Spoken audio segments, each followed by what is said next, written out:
This episode is sponsored by The Power of You, a leadership resource for entrepreneurs, solopreneurs, and anyone intent on developing their leadership impact and supercharging their career. For more information, check the podcast webpage or show notes. Hello, and welcome to another episode of The Soul of Business with Blaine Bartlett. You know, Shakespeare, long time ago, because Shakespeare lived a long time ago, but Shakespeare wrote in one of his plays, and I forget exactly which one it is, all the world is a stage. And then he just kind of went on and riffed about, we are the director, we cast all of the characters and all of that stuff. My guest today is an actor, a writer, a leadership consultant, and a recovering attorney. And back in the green room when we were talking, that covered a whole spectrum of crimes. Questions or all kinds of other stuff. But, Pam Sherman has got a fascinating career. And we're going to talk a little bit about that just by way of introduction. But I really want to dive into something that is germane to All the World is a Stage. She's got, and for those of you that are watching this, she's got a new book out that's called Play You, The Role of a Lifetime. And the book is fascinating. I mean, it really is. I've had an opportunity to, kind of crack the cover on it and play with it a little bit. The opening, again, if you can see this, if you're watching it, if you can't see this, go to my YouTube channel and click subscribe, because then you'll be able to see this. But this is a quote from Marshall Goldsmith. Great actors transform a script into something unforgettable. Pam shows you how to do the same with your life and your career. So, Pam, I want to welcome you to the show. And you have had a storied career. One-woman show, Irma Bombeck. I mean, and I remember growing up reading some of Irma's syndicated columns. I mean, me too. And she inspired me also to write a column for 15 years on the USA Today network. So I think she inspired the whole concept of, mommy bloggers to now content creators to women who tell the truth about their lives. So I have two things I want to say. One is the play is As You Like It. And thank you. From Shakespeare, only because now I can check that and set it aside because it was going to be ruminating. It is my favorite play, and when I had to audition as an actor, I studied here at Oxford with the most incredible teachers, British actors. One of the speeches was from As You Like It, not that one, but another. And the second thing is that Marshall Goldsmith quote. So about 10 years ago, knowing what I do in the world, someone sent me one of his newsletters, and in it he talked about, and he loves theater. I have come to know as we've, are developing a relationship. And I saved that because it gave me, I'm on the right path. This idea I have that acting isn't pretending, but that acting is truly about living truthfully and given imaginary circumstances. And the work that I did as an actor and learned as an actor complemented the work I did as a lawyer, which was using my brain to use my heart and to help other people do that to their worlds, whether that be if they're working as an entrepreneur, or whether they're a manager in a company, or whether they're the CEO of a very large organization. And so I saved that and I sent it to him. And when he gave me that quote for my book, I can't tell you how honored I was to have it. It just was so meaningful because, to get that kind of endorsement from one of your heroes, like being on this podcast with you today, it's very, to have people see you and pay attention. And that's what I hope for all the readers of the book too. And I'll circle back. It's a great book. It really is. Thank you. There's something. I taught a course, and I still do teach a course for the physician. I'm on the teaching faculty of the American Association for Physician Leadership. Long time. Oh, thank you. I come from a family of doctors, and I do a lot of work with medical device companies. And whenever I talk to doctors, I actually put up a picture of my grandfather in 1923 with all of the nurses in front of the first ambulance where I grew up on Staten Island. And I'm like, that was the innovation that happened then. Imagine like where we are today. My gosh. So thank you for what you do. But in teaching physicians, the most important, talk about the need for believability and heart. And where they get in trouble is the program I teach with them is called Leadership Authenticity. And I remember early on, because my experience with docs, and I've worked in hospital systems, I've worked with admins, and just a whole spectrum of things for about 15 years. And the sheepskin on the wall becomes the way that they introduce themselves to their clients. Mhm. And I remember, my late wife, when she was going through her oncological treatments, and she passed about 16 years ago. The doc that we were working with, it took me almost 2 months to figure out what his credentialing was. And I mean, it's as long as my arm, because he just showed up. He Mm. just showed up and would sit long, talk much. And so there was a connection, this connection with somebody that demonstrably cared Mm. and could demonstrably position himself as an expert in this particular domain. So there was that blending that kind of went on there. The expert didn't get in front of the human being. So huge and so important, and something that doctors strive for. I think no one goes into healthcare without a full sense of purpose. Their why is well defined. But sometimes we forget that the messenger matters as much as the message. I completely understand. We're going through my own issue in our family with my sister, and when her oncologist comes on, she lights up the room, and funnily enough, her daughter is auditioning to study musical theater, and I was like, oh, that's why, because the mother is a light in the world. Isn't that what we want from all of our leaders, from those people who we want to build trust with? It's interesting you call it authenticity, because that's a very nuanced word for me, Very and much so. and a big choice for the tagline for the book, which is a mouthful, is it's play you the role of a lifetime, bridge the believability gap to boost your confidence, connection, and impact. And it's so interesting to me, the difference between believability and authenticity. Yeah. Oh, I don't know if I've lost you. I'm going to pause here. Did I lose you? Hello? I'm back. Hi, sorry about that. This happens on Google Chrome for me all the time. Okay. So I don't know if you can cut that part. Yeah, we can edit that. Yeah. So Thanks. Thank you. let's just kind of pick it up with Yeah. authenticity is very nuanced. Yeah. So it's interesting that you call it authenticity, because for me, I actually made a choice that this book was going to be about the concept of believability, which is a little different. Authenticity is about being who you are fully. Believability is being who you are for others. And that's and it's very nuanced, and it's a little different, but it came to me because of that quote that I quoted earlier about what acting is, the ability to live truthfully in given imaginary circumstances, and that an actor isn't taking you on a journey of disbelief, but a journey of belief when you settle down and you want to pay attention to a world they're creating for you. You have to truly believe in them. And so the gap often is the definition of the believability gap is it's the gap between who we fundamentally are and how we think we're expected to be, which is internal, and the gap between who we fundamentally are and how we show up for others, which is the external gap.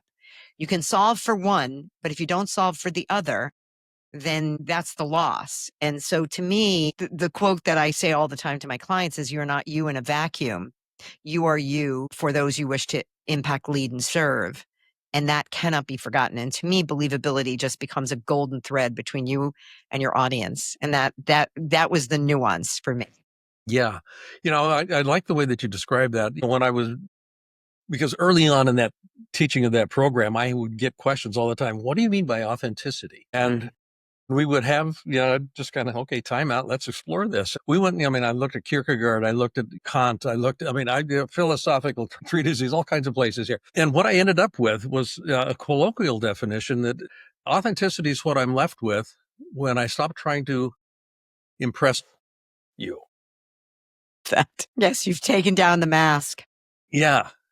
And with the docs, not just the doctors, with other clients with whom I work, that becomes an interesting conversational starter, because particularly with small and mid-sized business, when we start to scale, and the leader is supposed to have the answers. The leader is supposed to know the direction. The leader is supposed to fill in the blank. And that is never true in my experience. I may have some place to start with, but if I'm not open and I don't try to impress you, and I invite you, and this is the invitation, this is the belief. Yeah. Do you believe that it's safe to come in and voice your opinion? Do you believe Yes. that that you are seen as a valued contributor? So part of it is, how do people feel about themselves when they're in my presence? Hmm. And the notion of, and this is where costuming, started to come into play in an interesting way. Yeah, I can dress myself for the gym, and people can quickly imagine what that outfit looks like. Hmm. And then I'm going to go to the Met Ball, and I go to the Met Ball in my gym outfit. There's a discord there. There is. And, it's interesting because the external gap, we included a chapter about behavior, voice, body language. We made a choice not to talk about costuming because you have no idea what I'm wearing below the desk, right? Because the beauty of the virtual world, it's Yeah. fantastic, right? But I'm always telling my clients, stand up while you're talking. It gives you energy. It affects your diaphragm. It really makes all the difference. But I had a client say to me, and I was standing with my standing desk, and they're like, wait, it looks exactly the same as if you're sitting, which I thought was hilarious. But I do think you're right. There's that external trapping, but the difference is when you go to the Met Ball in your gym clothes, you're not paying attention to what your audience needs and wants are. We watch that. I love the Met Ball because I want to I see what creativity is brought to the table. The other thing that you mentioned that's really important, and we included a whole chapter on team belief, because it occurred That's what I was to me as I was referencing. writing it.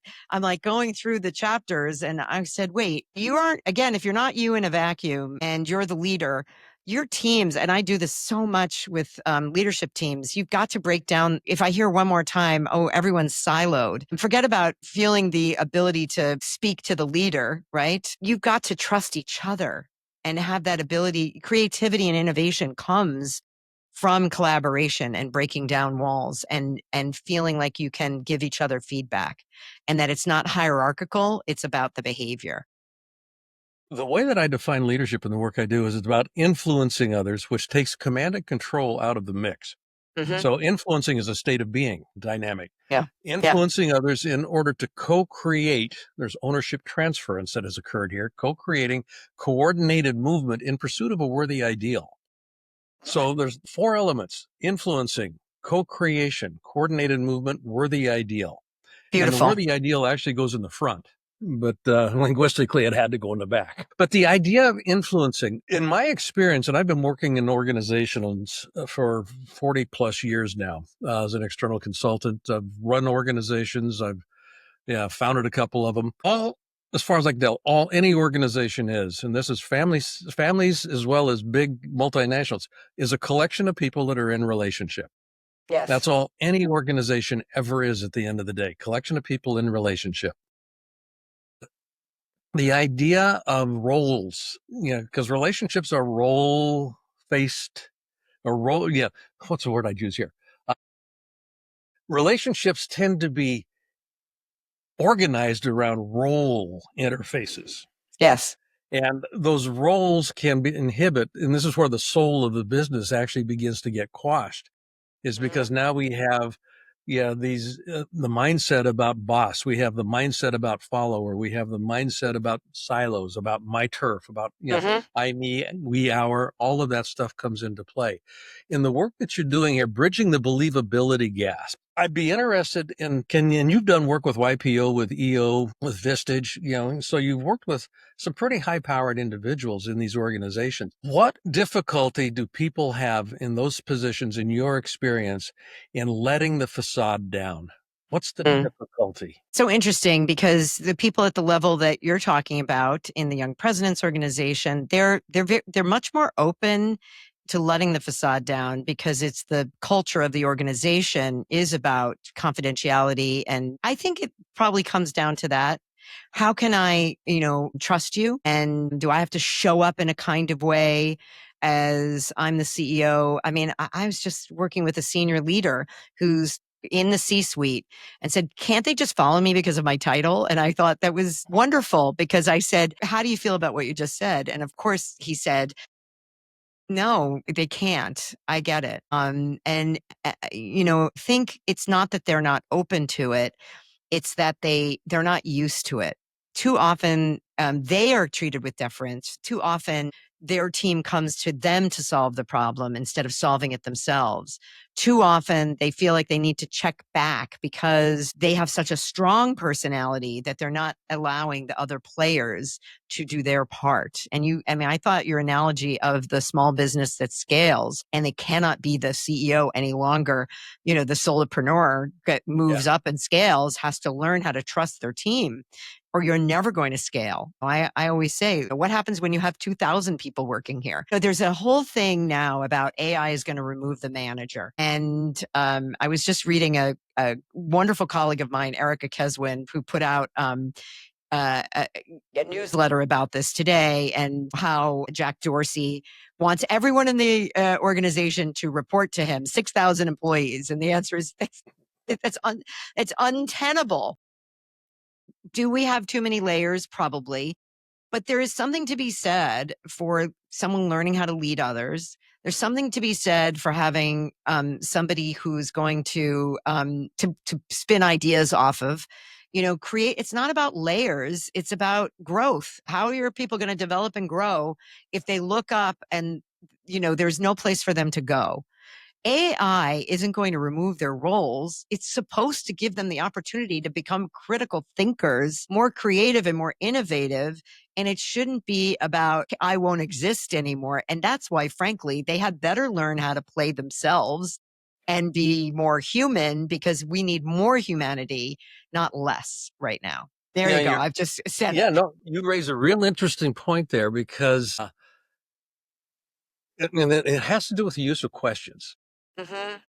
The idea of questions, the questions serve two purposes as far as I can tell. One is obviously to get information, but the other one is it points direction.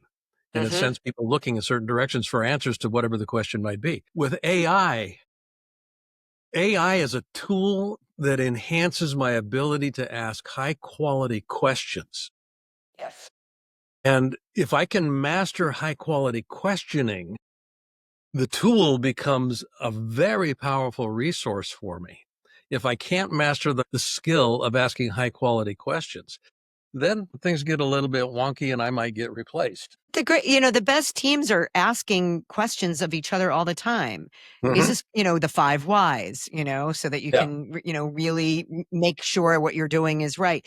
They're asking themselves questions at the end of the day. How did I show up? That's why in the book we have so many exercises, because I'm a big believer. I'm surrounded by journals wherever I am, because, that ability to write something down, AI can't do that, and really process something and think through the feelings of it. And, why did I behave this way? And what could I do differently next time? AI can't solve that for me. So I think I really believe, I love what you just said about thinking about the CEO who's trying to scale. You can't do it alone. And that's why, theater is a team sport, but so is business. Well, the whole notion of relationship again, if the relationships are working well, I got a pretty good shot at being successful. And it's not just the interpersonal relationships. I've got a relationship with my chair. I've got a relationship with my parking place. I've got a relationship with my computer. If these relationships aren't working, my attention gets distracted. And It's when so my attention true. gets distracted, things go off the rails. I quote Esther Perel, Esther Perel, who's, yes. relational therapist, psychologist, and I think, has really changed how we think about business by understanding that relationship management is and relational awareness is critically important. It's, critically important to the soul of business, right? We don't go into business without wanting to connect more deeply with our customers, those that, we exist for, but even our colleagues. So the book is really, I think, about emotional intelligence, and everybody thinks it's just about self-awareness. That's just one aspect of it. Relational awareness is, to me, most important, especially in these days when we're living in a virtual world where, how do you connect more deeply to your teams? Do you turn on, do you let them sit off camera? Do you find a way to make a meeting more interesting that you have the meeting you have all the time? Yeah. Something where you can impact them. I feel like what we're talking about seems natural to us, but some people, sometimes they have to be reminded of the thing that they would do in person, they should do virtually as well. Yeah, absolutely. I mean, that kind of goes back to that notion of, the suit of clothes. Hmm. Yeah, when I'm looking at playing me, I can wear a number of different costumes, and I'm most effective, and this is where impact comes in. I'm most effective when I come through Hmm. the clothes. I wear the clothes don't wear me. Well, I will say thank you for that because I opened the book with the story of my ill-fitting suit when I was a lawyer. I was hoping you'd pick up on Um, that.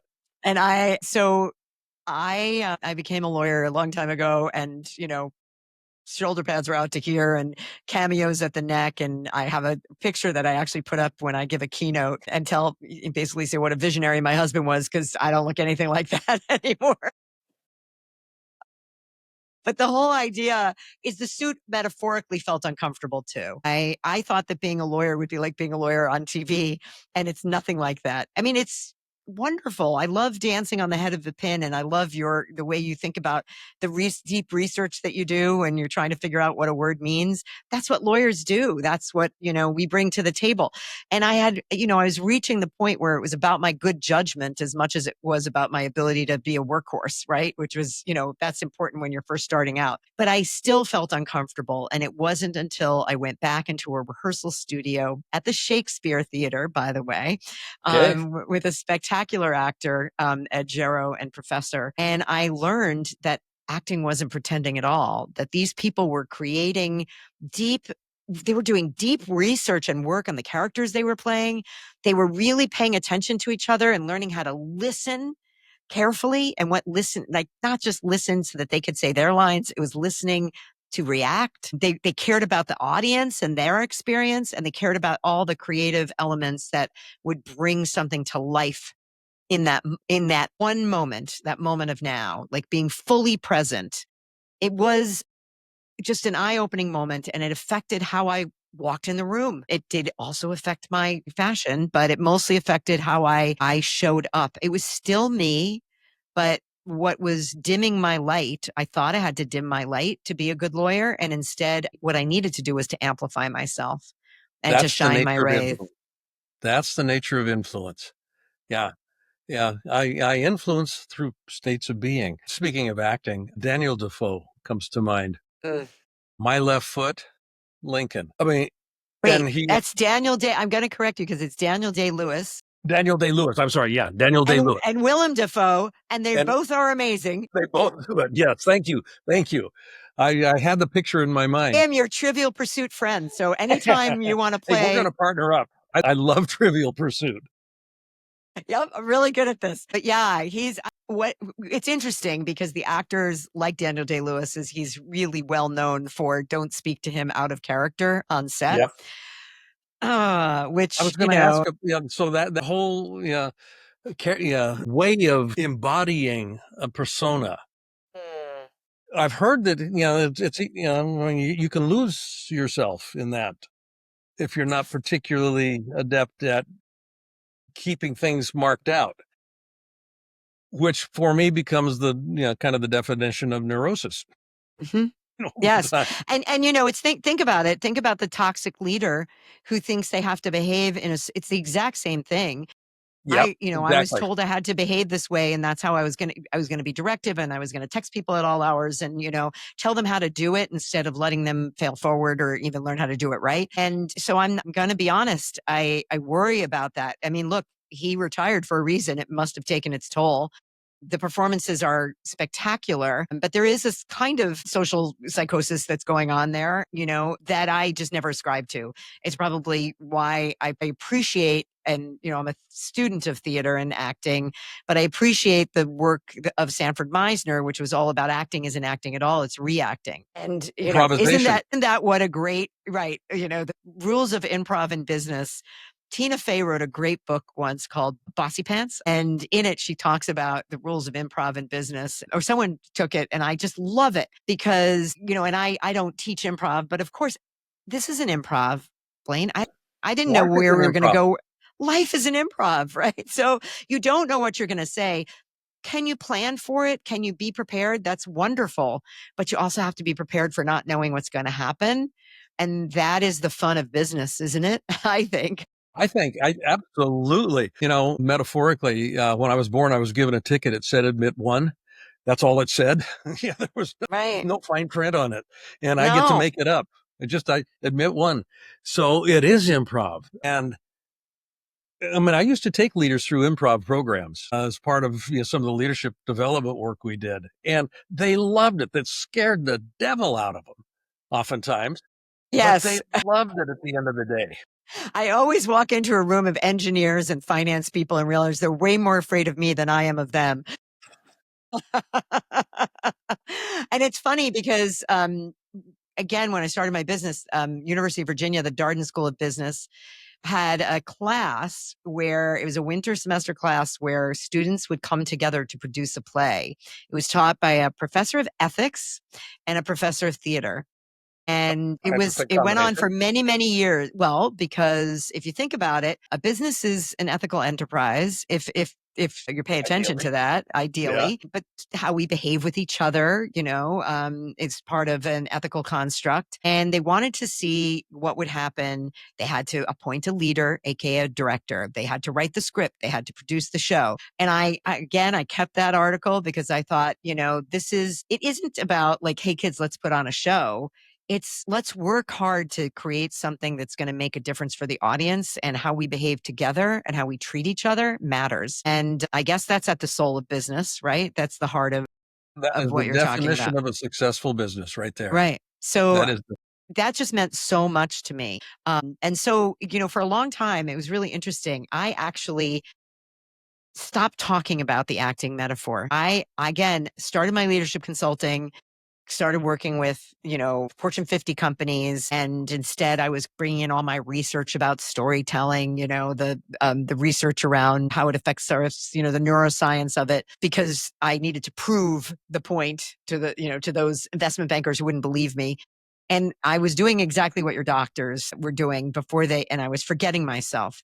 And then about 8 years ago, I decided to go back on stage as an actor and perform in a one woman show, which is not a one person show. It's a one person on the stage, but certainly not a one person production. yeah. And I reminded myself of why these tools are so important. Giving yourself over to a leader, even if you feel like you are a leader. You can't have two leaders in the room. The director sees you in a way that you don't see yourself. And so you need them for feedback and accountability and for vision. You're reliant on a stage manager to make sure the lights go on time and that the audience is seated. You're reliant on the props master to ensure that the props are. One night, Irma Bombeck was a famous columnist, and she started her column on a typewriter, an iconic, brother Royal typewriter. typewriter. Yeah. That's right, in blue on an ironing board. And it's a big part of the show. And one day that typewriter wasn't there. So I had to improv what was going to happen. Standing backstage in the dark, waiting in that quiet moment of anticipation before you get on stage and step into the spotlight can be a metaphor for anything we do in business, whether it's turning the lights on and starting for the day or going on a big stage and presenting the sales results. And I reminded myself that everything I was doing there in that moment needed to show up in this book. And it's probably why it took 8 years to write the book, because I was busy doing the show. But I'm so glad I did, because it brought me back to the essence of what Play You is all about. I love it. You can get a copy, folks, of Play You, The Role of a Lifetime. There you go. Bridge the believability gap and boost your confidence, connection, and impact. Pam, I love this conversation. I could continue this for some time. I truly could, but I want to be respectful of your time, but I also know that the listeners are expecting about a 30-minute show. Yes, I know. I cook too much food too, Blaine. So, Well, that's okay. Hey, I grew up in a large family. I'm very familiar with that. This has been a pleasure, and such a pleasure to get to know you. Thank you so much. And to your audience as well. I'm thrilled. I hope they all get the book and read it. And most important, do the exercises, because when you do the work, it really does work. You got to do the work. There is no free lunch. No. Yeah. You got to study. Folks, thank you for listening. As always, I'm going to close off with this little admonition. It's kind of what I do every time. Take a walk in nature. Just kind of look at how everything's connected, because everything in nature is connected. And you will notice that there is nothing, literally nothing in nature that serves exclusively as a center of accumulation. Everything in nature in some way, shape, or form serves as a center of distribution. So find ways to give whatever it is that you have to give. A smile, tip the bill. I mean, just find a way to be a center of distribution in your life, and you're going to find that it's going to work a whole lot better than if you're focused on accumulation. And until next time, thank you for listening, and I will see you on the next episode. Pam Sherman, thank you so much. You've been a wonderful guest.